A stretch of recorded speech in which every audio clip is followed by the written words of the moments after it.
36, pues el hermano de mi padre mayor era republicano, mi abuelo era anarquista y mi abuela pues no, era simplemente una mujer cristiana, católica, no tenía ninguna tendencia política, pero bueno, mi tío salió huyendo en esa época cuando saltó la guerra, mi abuelo también, y mi abuela fue la que quedó con mi padre, que mi padre tenía 9 años entonces. Entonces, pues salieron huyendo, se fueron al campo y ella, que tenía una tienda de ultramarinos, bajaba de vez en cuando al pueblo a coger enseres, ¿no?, para poder estar la familia, porque ya se llevó a sus hermanos y bueno, se fueron varias familias allí huyendo, ¿no? Y entonces en una de esas veces que volvió a casa a recoger, la apresaron y la encarcelaron. Luego pues descubrieron su familia en ese momento que había sido fusilada.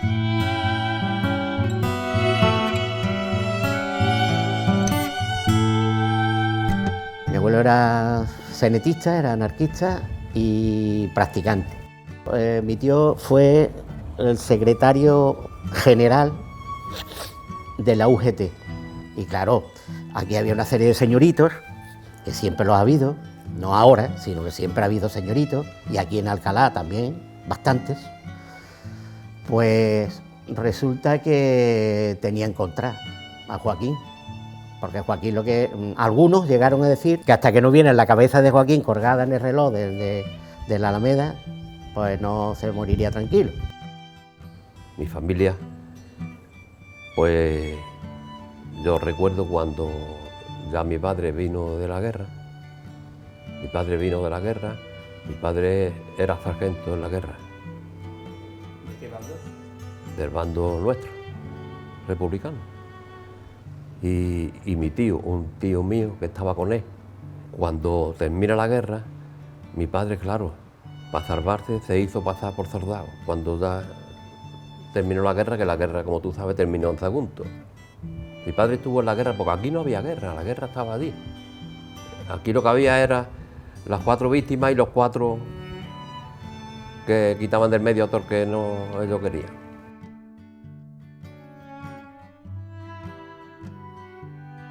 Yo soy nieto de Manuel Fernández Romero, concejal en el Ayuntamiento Republicano en la fecha del 36, desaparecido después de terminar el movimiento. Desapareció porque se tuvo que marchar de casa porque estaba perseguido.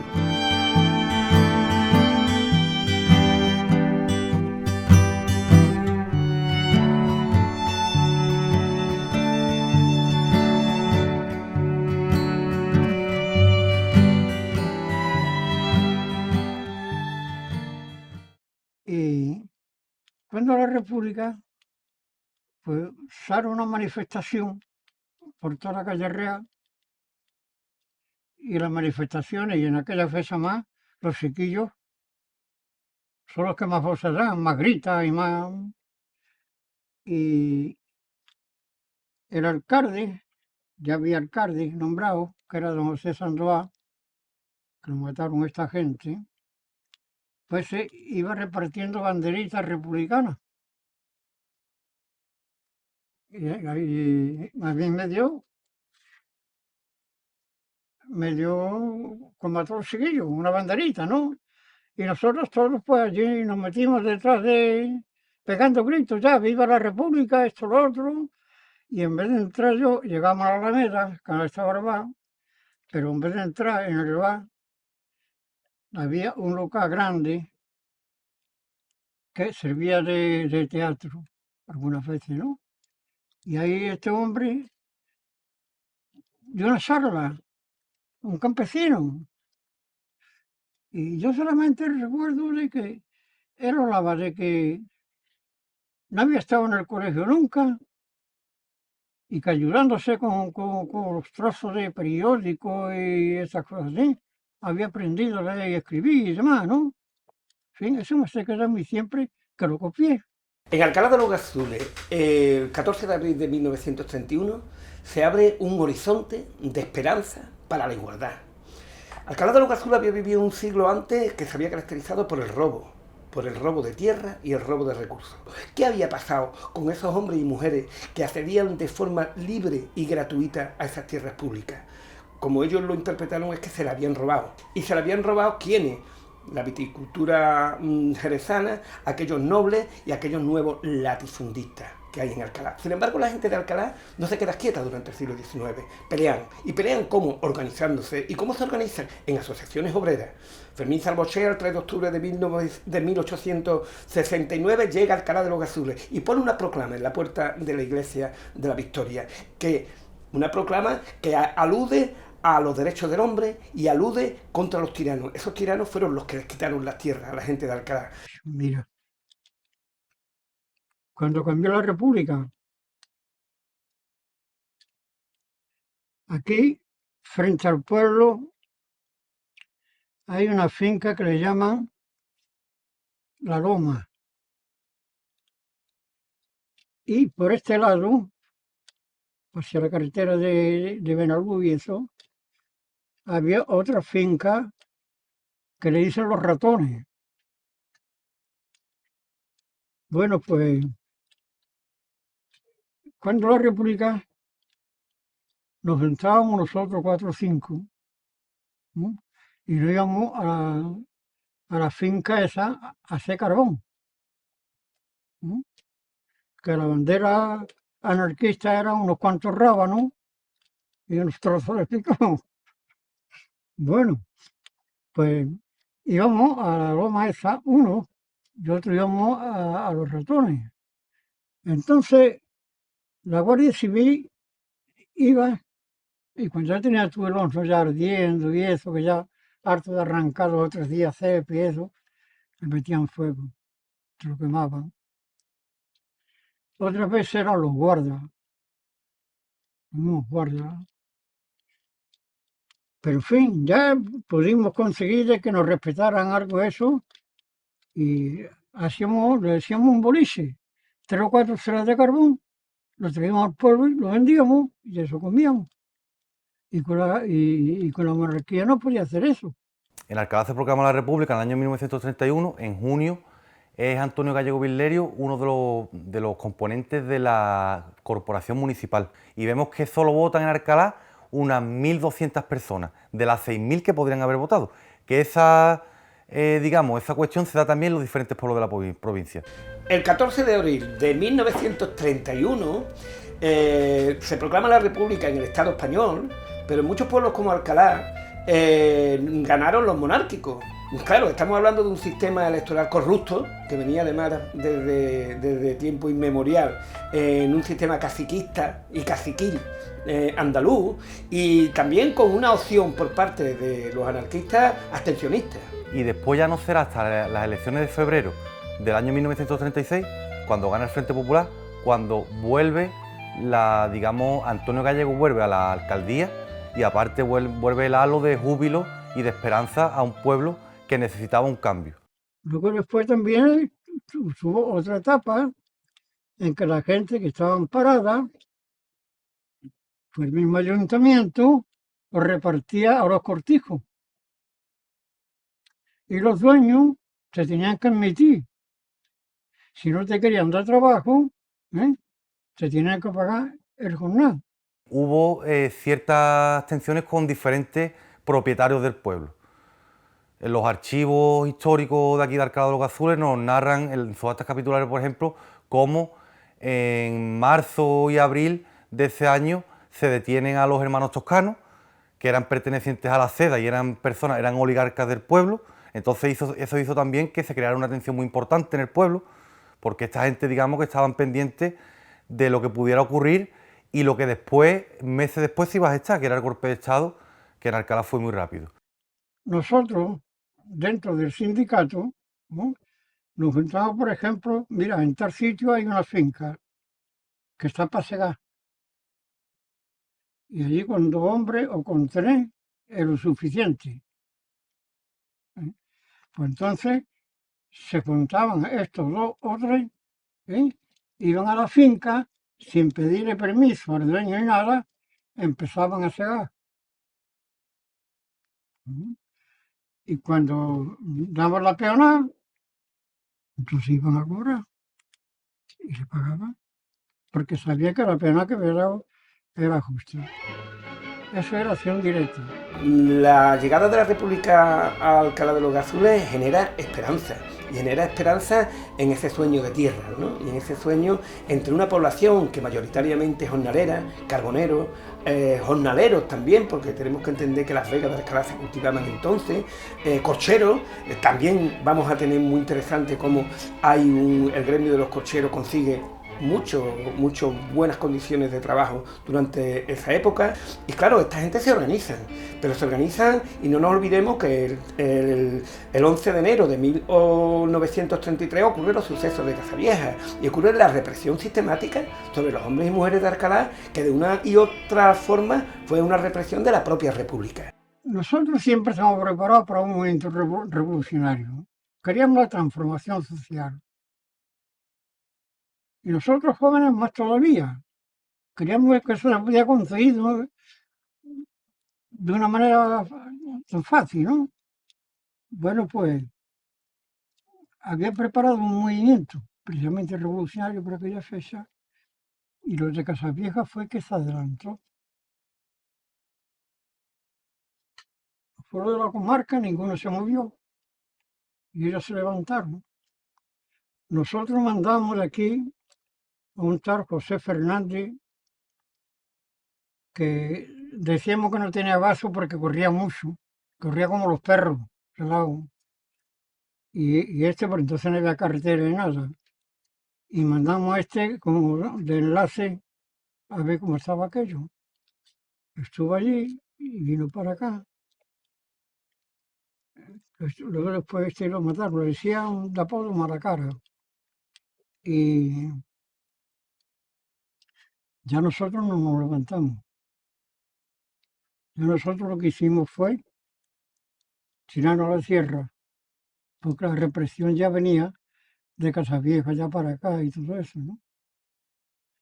Creo que la gente de Casavieja, los revolucionarios, había unos grupos estupendos, los revolucionarios, ¿no?, cuando ya fueron ya derrotados por la Guardia de Asalto, la Guardia Civil, pues entonces se fueron para la sierra.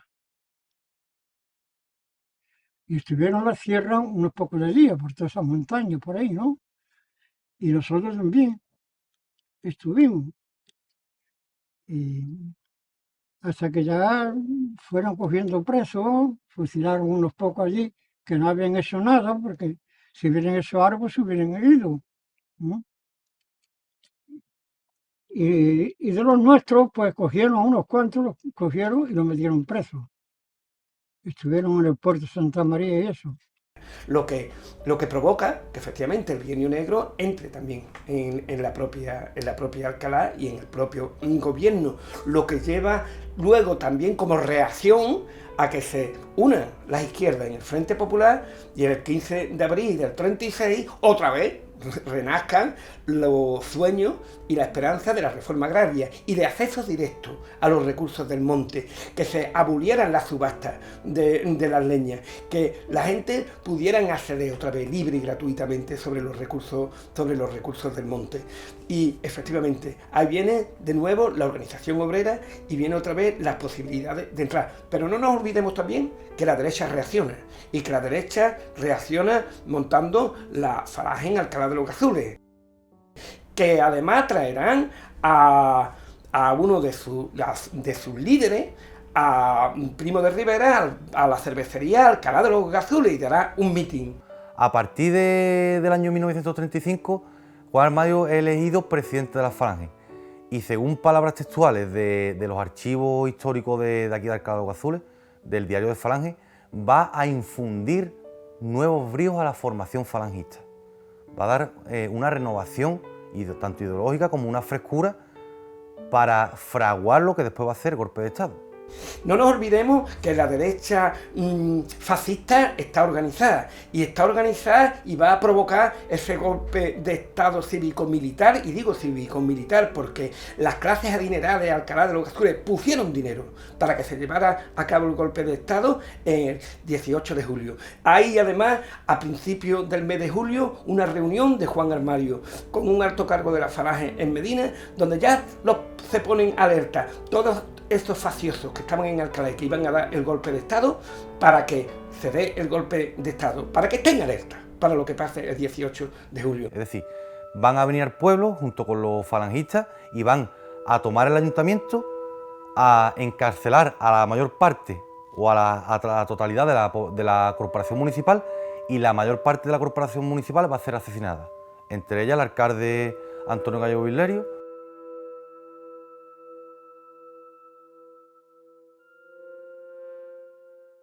Estaba aquí en Alcalá. Nosotros tuvimos reuniones para levantarnos, pero grupos de izquierdas de aquí no lo creyeron conveniente. Creyeron que no hacía falta, ¿no? Que el gobierno estaba fuerte, que esto, que lo otro. Aquí no había nada más que la UGT, que estaba compuesta de hombres de 40, 50 años, muy pacíficos, que no eran revolucionarios ni nada, y los socialistas. Los socialistas se equivocaron, ¿no? Porque si nosotros nos levantamos antes que ellos, muchos de los nuestros se hubieran salvado, aunque hubieran tenido que irse para allá, ¿no? Y sin embargo ellos los cogieron a casi todos, los mataron. Que dice que estaban el mismo 18 de julio, pues estaban en casa, y entonces llegó un amigo de mi tío Joaquín y le dijo: están llegando una serie de gente con hachas, corriendo, diciendo viva España, no sé qué, y el alzamiento ya, supongo. Y entonces pues mi tío salió corriendo, o sea, se fue cogió un libro y se fue corriendo. Él se iba al monte a leer mucho y se fue al molino, se fue al molino, no sé si fue el de Batrite o otro. Se fue a un molino y se quedó allí a la espera de a ver qué ocurría. Mi abuelo, pues supongo que lo mismo, ya eso no sé si fue en el mismo momento o poco después, también. Y entonces ya mi abuela decidió irse con toda la familia, se fueron hacia el molino también. Sería sobre las 2 o las 3. Yo había venido a la casa a almorzar.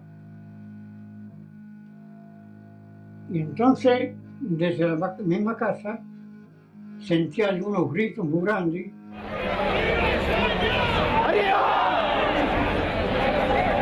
¿Sí? Voces y eso. Y yo me creí que éramos que nos habíamos levantado nosotros. Salí a la calle allá abajo, que le llaman, para abajo, mi madre detrás de mí, para que no fuera, y unos señoritos que vivían allí en esa calle: déjalo de ahí, Margarita, déjalo de ahí. ¿Sabes? Que yo fui en busca de la manifestación, creyendo que era mía.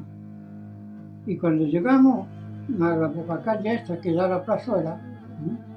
Entonces me encuentro que ya venían ellos por la plazuela, los fascistas. Incluso a la cabeza de la manifestación había un médico, por el suelo que le llamaban, que estaba mucho conmigo. Yo me quería que era de izquierda, me engañó. Y era uno de los que venía ahí. Cuando yo los vi, entonces cogí otra poca calle y me quité del medio. Y ya luego después, ellos se hicieron dueños del pueblo.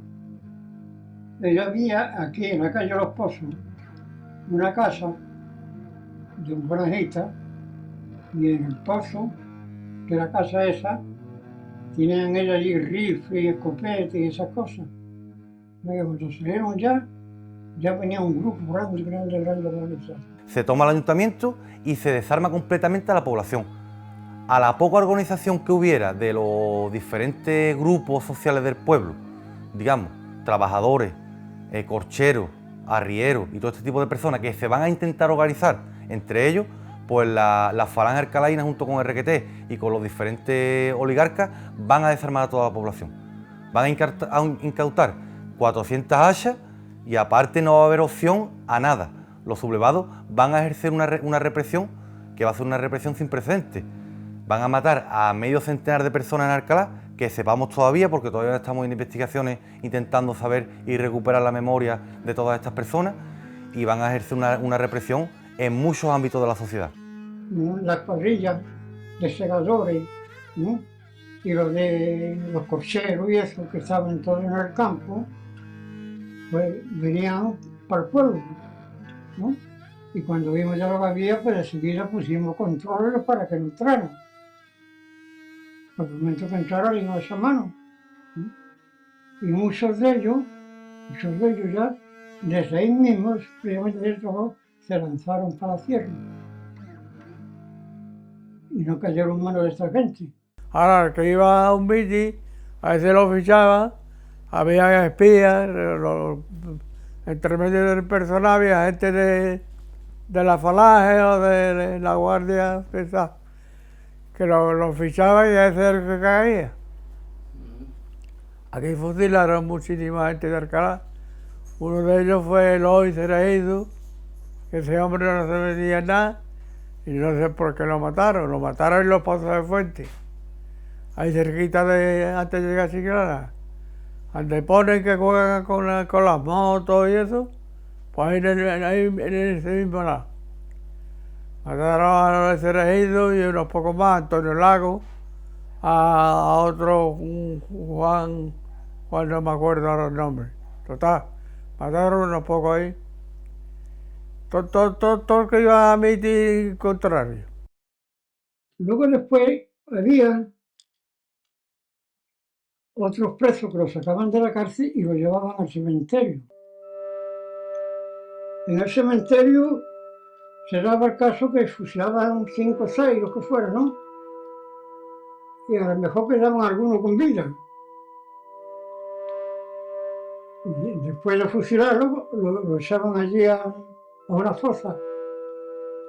Estas fosas están a la derecha del cementerio, que están hechas de ladrillo antiguo.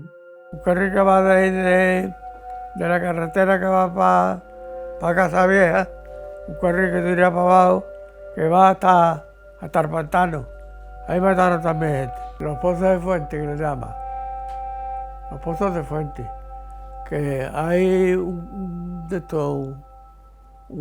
trozo que han hecho allí para jugar las motos, las bicicletas. Al yendo para Chiclana, a mano izquierda, antes de llegar a Chiclana. A mano izquierda, pues a la derecha fue donde fusilaron muchísima gente de Alcalá. ¿Y por qué lo sabe usted eso? Hombre, porque lo he escuchado toda la vida de Dios y porque precisamente cuando yo estaba en los taxis, iba a Cádiz a llevar una familia y me encontraba con Salvador Cereido allí, que era taxista también, y a veces me lo fusilaron allí. A veces él me contaba mil cosas de esas y después mire por dónde lo fusilaron también ahí, con unos cuantos más. Los Pozos de Fuente. Hay un carril que entra para arriba y el otro se queda para la izquierda, donde juegan los de las motos, las fincas, antes de llegar a Valle y el término este de acá. Ay, las albrizas. Ahí también había uno o dos que lo mataron también por esa parte. Sí. Y mi padre tenía otro hermano más pequeño y lo mataron ahí en las correderas. Iba una tarde para el cortijo de Paco Ortega, me contaba mi padre, no sé ni ese cortijo, ya me parece que no existe. Y lo confundieron con los rojos y le metieron 2 o 3 tiros y lo mataron. Los mismos señoritos que trabajaba para él. Y dice que era tarde y que lo confundieron, dice que venía hacia el cortijo y lo confundieron o lo querían quitar del medio y lo mataron.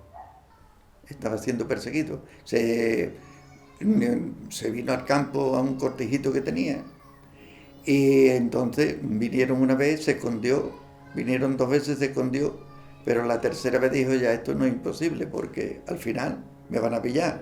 Estaba precisamente en el cortijo cuando un vecino, compañero de un familiar, se dio cuenta que cerca de allí de la casa estaban instalando una ametralladora. Y entonces fue a la casa corriendo y le avisó, Manuel, mira que ahí hay una gente que están instalando una ametralladora, unos no sé quién son, pero estos te vienen a buscar otra vez. Y entonces él determinó de que tenía que irse. Y como era una finca que tenía muchos vallados, muchos de estos, pues lo ideó y dijo, yo me voy por detrás de los vallados, como que voy cogiendo higo chumbo con una caña y me voy desplazando de la casa hasta que, y ya os diré adiós y no sé hasta cuándo. Esa fue su huida, la huida de mi abuelo.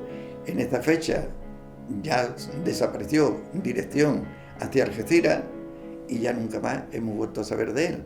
Pues simplemente no pudieron coger ni a mi abuelo ni a mi tío, porque ellos estaban huidos, ellos habían salido huyendo, ¿no? En el momento que se enteraron del levantamiento, vamos, en el mismo 18 salieron los dos, ¿no? Y entonces mi abuelo tuvo un encuentro con mi abuela, en plan escondido y demás, ¿no? Se tuvieron un encuentro para que ella se fuera con mi padre hacia donde estaba mi tío, que estaba en la Sauceda en ese momento, y entonces pues ella dijo que no, porque aparte tenía hermanos más pequeños y ella decía, yo soy una mujer débil, una mujer que no tengo ninguna tendencia política, a mí no me van a hacer nada. Además ella estaba un poco delicada del estómago y demás, y ella decía, a mí no me van a hacer absolutamente nada, así que no te preocupes, Antonio, que no va a pasar nada. Pero ese fue el fallo, que no se fue y tuvo ese fatal desenlace. Que este hombre se fue para Sauceda y un hijo suyo, y le mataron a la madre, que era Ana Jiménez. La madre se la mataron. Luego después también otro de la Alameda, de la Plaza Alta también, le mataron a la madre. Y ya se cogió miedo. Y yo quería marcharme, pero no quería que me mataran a mi madre. ¿Me comprende? De modo que mi hermano ya, que era más chico que yo, ya se había ido. Este no llegó al pueblo.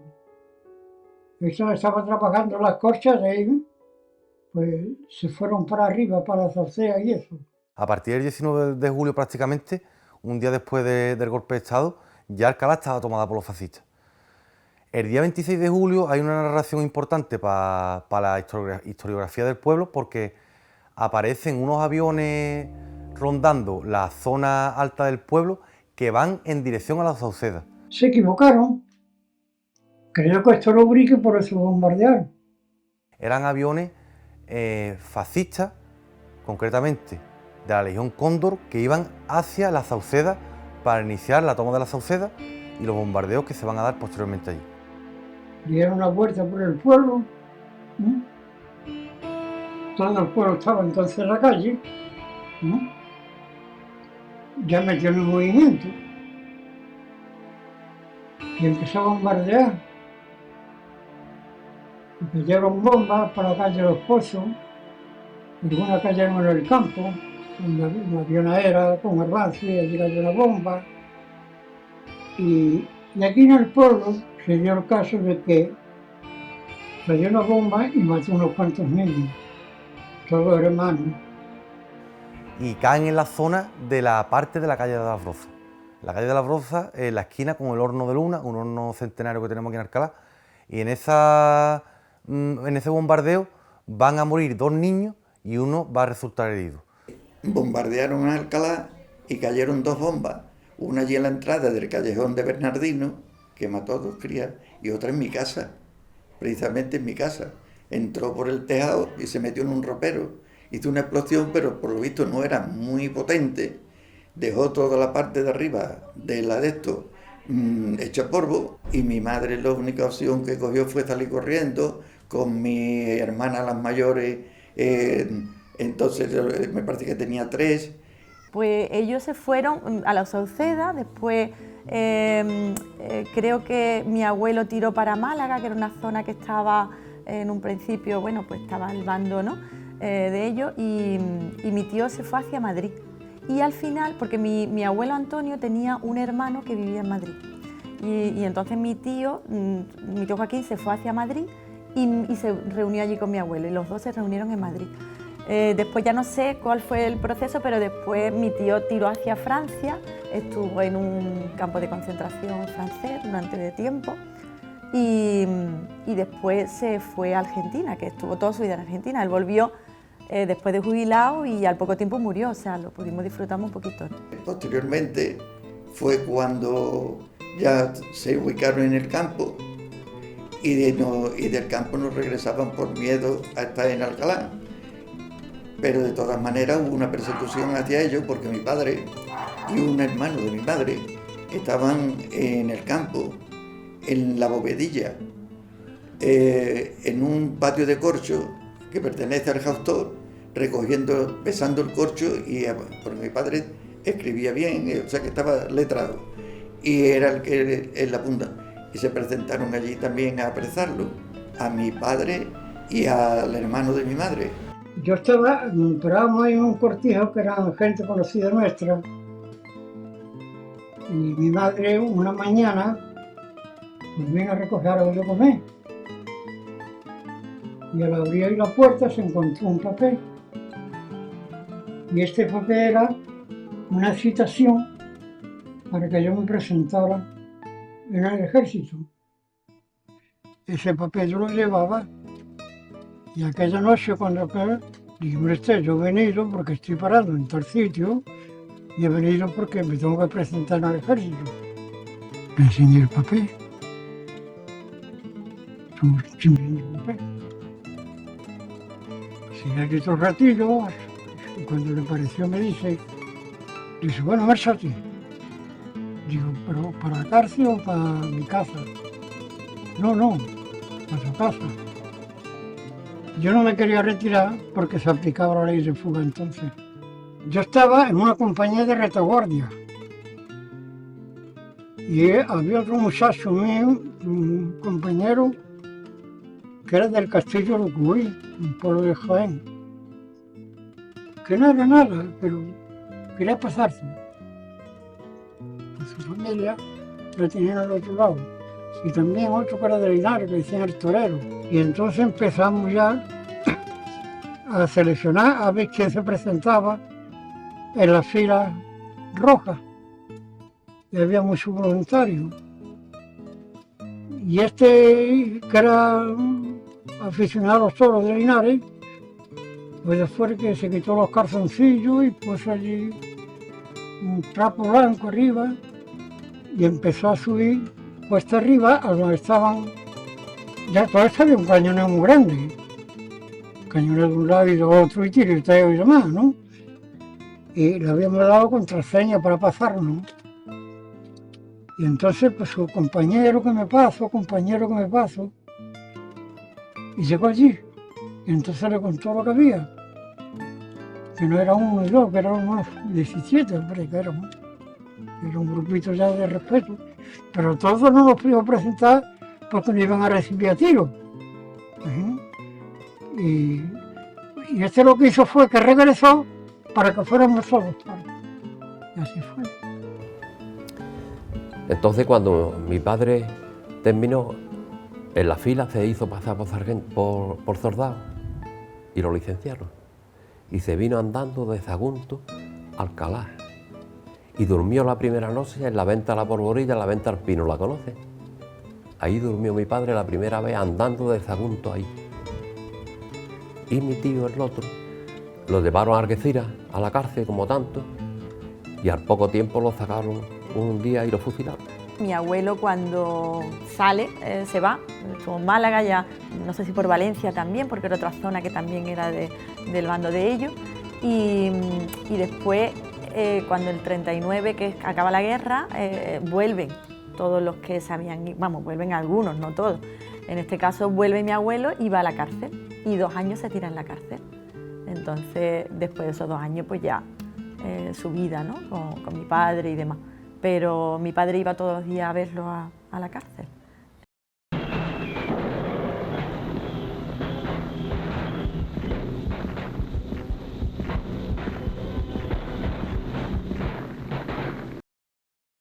Pero nosotros no sabemos que los italianos iban a entrar, de verdad. Si nosotros sabemos que las fuerzas esas están entrando algo, no hubiéramos ido, sin correr, sin nada, despacio, ¿no? Pues no sé por qué. Bueno, pues ya cuando nosotros salimos, ya los fascistas estaban pegando tiros. Y en la Alameda, donde está el ayuntamiento, por allí sobre los adoquines, nada más que allí no podíamos esconder, ¿no? Entonces ya cogimos ya la carretera del Palo y es cuando llegamos al corte este, que le decía el corte de la FAI, que era un montículo así, ¿no? Y abajo pasaba la carretera. Y ya la gente ya habían corrido, ya iban corriendo, ¿no? Y este quería quedarse allí para cuando pasaron los italianos y esa gente, ya a bomba de... ¿Verdad que no? Nos fuimos. Aquello era un desastre. Gente coja, mutilada, que de por sí ya venían cojos, ¿no? Que ya no podían andar más. A cada instante los barcos bombardeando la costa. Una mañana hay mucha gente ya que ya no podían andar, niños chicos, de todo. Y nos tropezamos con una niña que no tenía sola. La niña con 6 o 7 años, una cosilla así, tendría, ¿no? Y entonces, pues, la recogimos nosotros.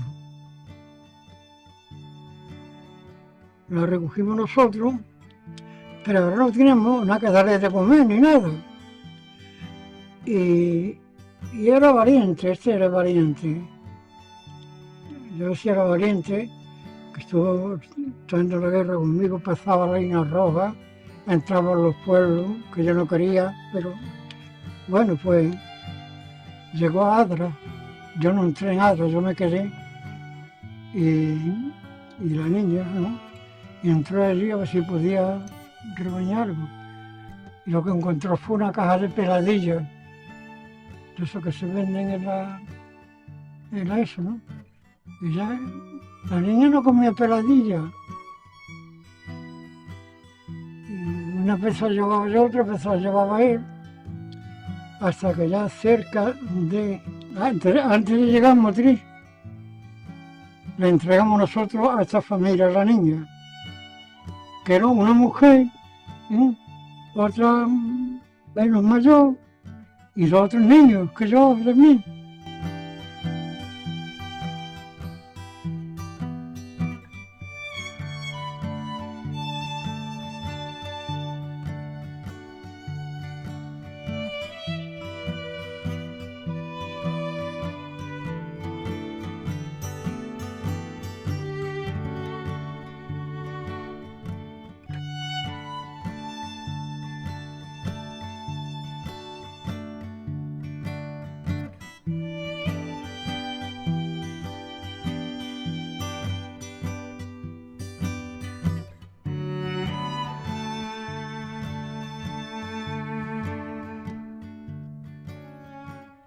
Fue mi abuela con una yegua que tenía y un potro, Alcalá. Y en La Palmosa, subiendo la cuesta de La Palmosa, le salió un grupo diciendo que le tenían que dejar la yegua y esto. Y mi abuela se enfrentó a ellos a pecho descubierto. Le dijo, para yo quitarme ustedes esto me tenéis que matar aquí. Lo primero que hicieron aquí los sublevados fue incautar bienes a las personas que fueron represaliadas, tanto a los asesinados como a sus familiares. Me refiero a ganado, a comida, a fincas, por supuesto, porque incautaron varias fincas. La gente tuvo que huir del pueblo. Mi tío Juan, Algeciras, Mi tío Gravier, a Barbate, mi tía Francisca, a la línea, que se casó con uno de San Roque, y mi madre, que fue la única que siguió en Alcalá. Es que a ciertos individuos iban por ahí y se llevaban, requisaban el ganado y se lo llevaban a su finca. Y esto sí te puedo dar de esto, que pasó con un primo hermano de mi madre. Y el primo hermano de mi madre, cuando vio las vacas que habían traído y esto, no se pudo callar. Le digo, ¿esto dónde habéis ido por ellas? ¿A dónde habéis ido por las vacas? Y habían ido a la Sauceda, a requisar ganado. Se lo habían traído a su finca. Mi madre decía, si tú tienes 10 vacas y aquí tienes 50, ¿de dónde han venido las otras 40? Tuvo un enfrentamiento con mi madre. Yo luego una hermana de él, luego decía mi madre que mi madre tenía poderes, porque cuando se enfrentó con luego lo que le dio fue un infarto y se murió, pero eso le dio porque le dio. Y uno de los ejemplos claros fue el caso del alcalde Antonio Gallego Vilerio. Tenía un café que era el Café de los Cerios, y aparte tenía un camión que era un camión de transporte. Pues ese camión de transporte se lo van a incautar. Le van a incautar también un caballo, varias fanegas de tierra, y aparte le van a aplicar la ley de responsabilidades políticas. ¿Qué quería decir esto? Que después de muerto, muere en julio del año 1936, se le inhabilita como alcalde, pero ya estaba muerto. Y se le inhabilita durante 15 años. Y aparte, a su familia se le pone una multa de 500 pesetas, que eso en la época era un capital, que va a tener que estar pagando esa multa hasta bien entrados los años 50. Por lo tanto, era una ley represora totalmente, que incluso después de muerto estando el alcalde, como hemos podido comprobar en los archivos estatales, pues se le aplicaba esa multa a la familia hasta que llega un punto que la familia de Antonio Gallego se tiene que ir del pueblo a finales de los años 40 y se van a Algeciras y se reparten por parte de la provincia y nunca más vuelven al pueblo. Y luego los hijos se tuvieron que venir, lo que yo no sé por qué los hijos fueron amparados aquí en Algeciras y por quién. Porque yo nunca llegué a preguntarle, bueno, ¿y quién os amparó a vosotros aquí en Algeciras? Mi abuela, la tienda la saquearon y entonces le quitaron todo, y la tienda y la casa. Fue saqueada la tienda y la casa, entonces ellos se quedaron sin nada. De hecho, las fotos que queda de mi abuela son 2, porque se lo llevaron todo. Y entonces mi padre dice que una de las veces que cuando volví y demás se encontró en un sitio ahí tirado de basuras y demás, un libro que él conservaba y fue lo que pudo coger. El libro se llamaba Corazón y ese libro le tenía él un apego tremendo porque era lo único de su casa que le había quedado. Yo he estado ahí indagando sobre el tema porque ha habido un compañero de allí de Algeciras que en Castellar recuperó su casa y demás, y entonces no me he puesto en contacto todavía con él, pero no sé, lo veo tan complicado que... Es que este tema a mí me duele, ¿sabes? Entonces, cuando abres las heridas, a mí me llega, yo me emociono mucho, ¿no? Entonces, me cuesta, ¿no?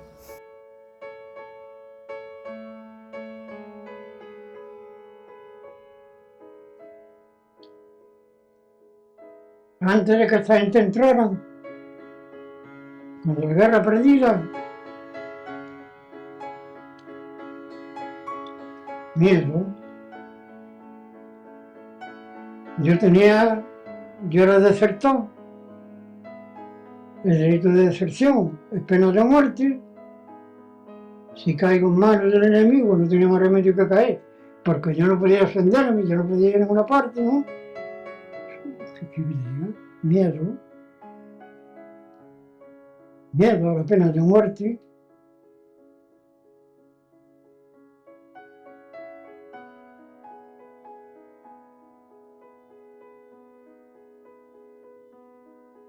La falange, no veas, la falange fatal. La falange, a todo el que tenía cualquier cosilla, es el que iba primero por él. A ese lo mataban de momento. Después los somatones, ese que me digo yo, que hacían los somatones, que había varios aquí de Alcalá, que eran más malos que fusilando. Y encima se reía.